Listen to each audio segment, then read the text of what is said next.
problem to which Owensby refers is that the Indianapolis police force is 83% white, but only 13% black and less than 2% Hispanic.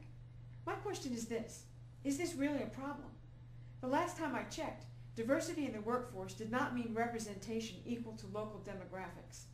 Nor is it some sort of intercity competition, although recent news articles on the topic lament that Indianapolis has a higher percentage of white police officers than any of the 15 largest cities in the United States.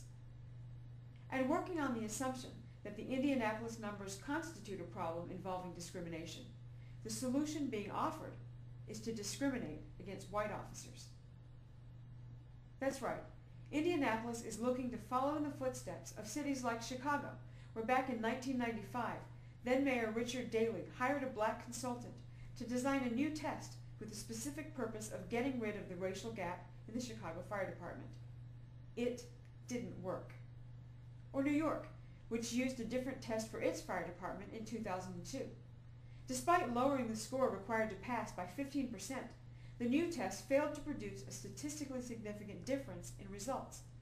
It didn't work. Or San Francisco, who blazed a path in the early 80s by designing a firefighter's promotion test that was deemed race-neutral by various ethnic organizations. The Black Firefighters Association, however, changed their tune after the fact, declaring the new test was indeed biased, but only against blacks, who passed at a rate of 12%, compared to roughly 33% by other racial groups. It didn't work. As a matter of fact, it failed so miserably that the only way San Francisco could meet the racial quotas imposed by a federal judge was to agree to pick names at random from a list of the highest scorers.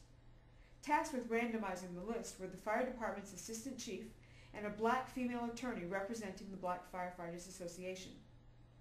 They emerged from behind closed doors with a list where only non-whites had moved up, and every white candidate had either moved down or been removed from the list entirely and replaced with a low-scoring minority.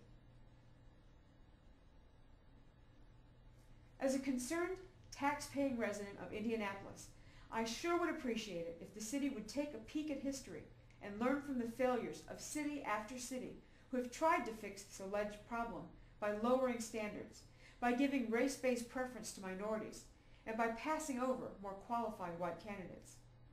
I agree that the IMPD has a problem, but it's not a diversity problem.